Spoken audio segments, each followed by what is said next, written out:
In the quiet reaches of the asteroid belt, between Mars and Jupiter, lies a world unlike any other, small, spherical, ancient. It's not a planet, yet it's not quite an asteroid either. This is Ceres, the largest object in the asteroid belt and the first dwarf planet ever discovered. But in 2015, something extraordinary happened. As NASA's Dawn spacecraft entered orbit around Ceres, it sent back images that shocked scientists and stirred the imagination of people around the world. On Ceres' otherwise dark and dusty surface, brilliant white spots appeared, strikingly bright, almost glowing, standing out like lighthouses in a cosmic sea of gray. What were these bright spots? Ice, salt, alien technology? The mystery ignited a storm of speculation, from geological explanations to science fiction fantasies. Now, years later, we've uncovered enough evidence to tell their true story. Join us as we journey to Ceres and explore the science and mystery behind its famous bright spots. Ceres is an ancient world, a relic of the early solar system. Discovered in 1801 by Giuseppe Piazzi, it was the first object found in what would later become known as the asteroid belt. At nearly 600 miles across, Ceres is massive enough to be rounded by its own gravity, making it the only dwarf planet located in the inner solar system. Yet for centuries, it remained little more than a speck in telescopes, a blurry, distant body cloaked in mystery.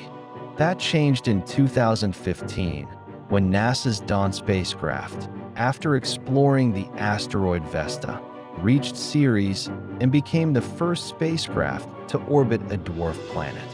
As it drew closer, it began sending back high-resolution images, and what they revealed was astonishing. Amid Ceres' ancient craters and shadowed plains, bright white patches shone through, some with such intensity they looked like artificial lights piercing the darkness. The most famous appeared inside a large crater named Decoding. What could cause such dazzling brightness in a place so cold, so distant, and so seemingly inert? The brightest and most iconic of Ceres' spots lie within a crater, a 92-kilometer-wide impact basin that dominates the dwarf planet's surface. As dawn got closer, the mystery only deepened. At the center of the crater, a complex structure began to emerge, a dome-like uplift surrounded by radiant material.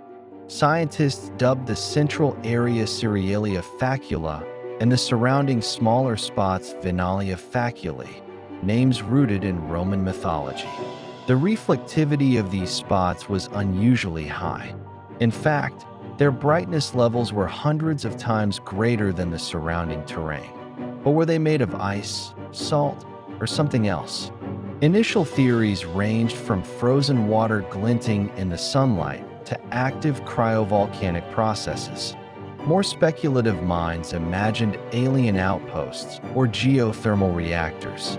But science requires evidence, and Dawn was just getting started.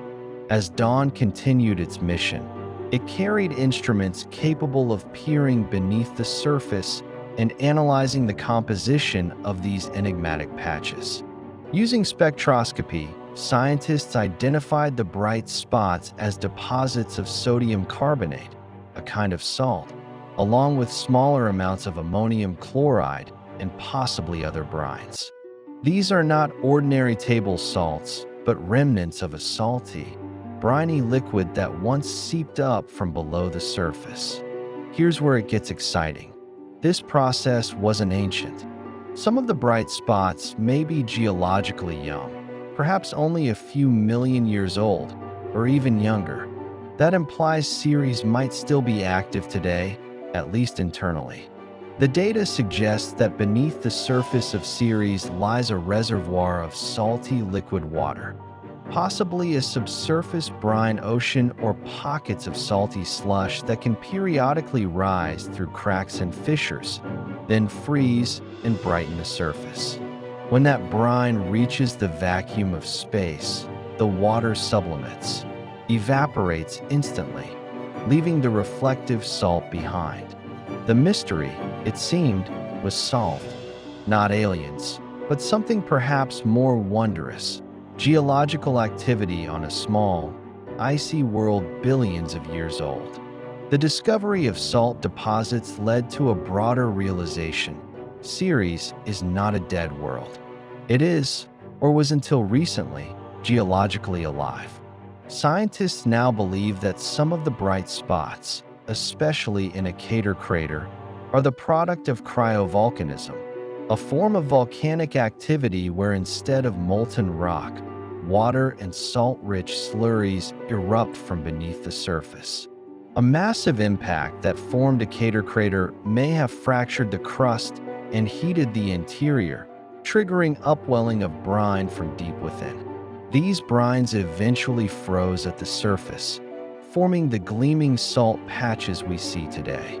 Ceres may even still be slowly leaking these fluids, its core slowly cooling but retaining just enough heat to drive localized activity.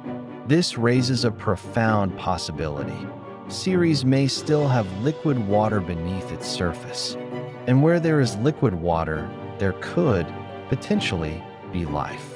Ceres is now recognized as one of the most intriguing objects in the solar system when it comes to the search for habitability. It is a small world, but it has the ingredients necessary for life: water, organic compounds, and energy sources. While we have no direct evidence of life on Ceres, the presence of salty water and active geology make it a compelling target for future exploration. Could microbial life exist in its briny subsurface reservoirs, similar to extremophiles on Earth that thrive in salty, underground environments? And more broadly, Ceres helps us redefine what a habitable world might look like. It doesn't have to be Earth-like or orbit within the habitable zone. Life may persist in hidden oceans beneath ice, in darkness, under pressure, and in silence. In this sense, the bright spots on Ceres are more than a scientific curiosity. They are a beacon of possibility. The Dawn mission ended in 2018 after running out of fuel. Today, it rests in silent orbit around Ceres, a monument to one of the most remarkable missions in planetary science. But the story is far from over. Scientists are eager to return, this time with more powerful instruments, or even landers that could touch the bright spots directly and sample their composition. In 2023, NASA proposed potential follow-up missions, including orbiters and cryobots that could one day drill beneath the surface. These missions might confirm whether liquid water still flows beneath, or whether organic molecules, perhaps even fossils of ancient microbes, wait to be discovered. Ceres is no longer just a curiosity. It's a destination, a scientific frontier, and perhaps a future outpost for humanity. The bright spots of Ceres began as a mystery, a silent question posed by a quiet world drifting in the asteroid belt. Today, we understand them as the shimmering remnants of a geologically active history, of salt water rising to meet the stars. They remind us that even the smallest worlds can hold the grandest secrets. That beauty and mystery often lie not in distant galaxies, but in the quiet corners of our own solar system. As we continue our search for life, for origins, and for meaning in the cosmos, Ceres and its bright spots remain a guiding light.